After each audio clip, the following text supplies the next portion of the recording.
राजा सुहेलदेव को आप अपना आदर्श मानते हैं और एक स्वाभाविक है कि उनकी जयंती के दौरान एक वायरल वीडियो हुआ था, उसके आधार पर आज ओम प्रकाश राजभर ने एक बड़ी बात कही है, सीधे तौर पर खुला चैलेंज आपको दिया है।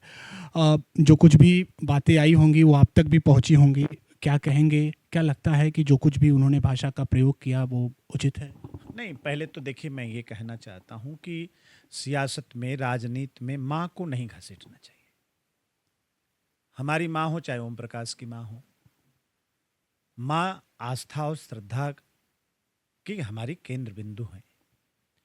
हम हों, आप हों, कोई हो, हम सब लोग अपनी माँ का दूध पी के बड़ा हुए हैं। तो माँ के दूध को और माँ को बार बार राजनीति में चैलेंज करना, ये अच्छी बात नहीं है। मैं समझता हूँ कि इसको सभ्य समाज, कोई भी इसको अच्छा नहीं कहेगा। एक बात। दूसरा बात कि हमारे परिवार के बारे में, तो कभी हम आज तक तो किसी दुकान पर बैठे नहीं, कोई हमने बिजनेस व्यापार किया नहीं। हम तो 1994 95 में हम छात्र संघ के अध्यक्ष हो गए, तब से समाज की सेवा कर रहे हैं। उस समय वो महोदय क्या कर रहे थे भगवान जाने।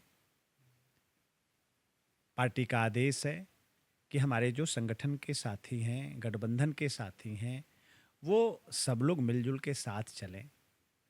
हमारे पिताजी की बात रह गई तो दुनिया जानती है, पिताजी हमारी भारत की सेना में थे, नेवी में थे, और भारत के लिए उन्होंने 2 लड़ाइयाँ लड़ी। दोनों लड़ाई, 1971 की भी लड़ाई लड़ी, 1962 की भी लड़ाई लड़ी, और तत्कालीन प्रधानमंत्री ने उनको मेडल दे के सम्मानित किया है। इतना गौरवशाली इतिहास हमारे परिवार का है। तो परिवार तक जाना और बिजनेस व्यापार, कोई भी आदमी अपना परिवार चलाने के लिए, अपने बच्चों का पेट भरने के लिए कुछ तो करता है। हमारे कितने राजभर समाज के लोग सारनाथ में देखिए छोटे छोटे व्यापार करते हैं। यहाँ तक कि सड़क के किनारे हमारे निषाद समाज के लोग, हमारे प्रजापति समाज के लोग, हमारे चौहान समाज के लोग, हमारा अति पिछड़ा समाज, हमारा दलित समाज छोटा छोटा व्यापार करता है। तो आप सभी व्यापारियों को टारगेट मत करिए, हमारा ऐसा सुझाव है। और सारनाथ की बात रह गई, उस दिन कार्यक्रम की, आप सब लोग थे वहाँ पर, और जो नहीं थे आप दूसरे से भी पूछ सकते हैं, जो लोग मौके पर हमारे मीडिया के साथी थे। हमने किसी पार्टी का नाम नहीं लिया, ना ही किसी नेता का नाम लिया। हमने किसी नेता का नाम लिया नहीं लिया, और ना ही किसी पार्टी का नाम लिया।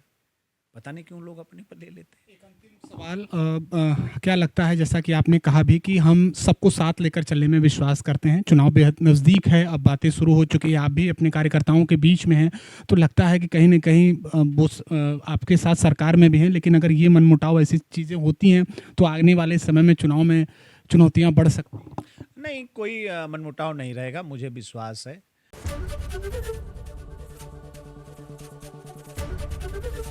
एबीपी गंगा, खबर आपकी, जुबान आपकी।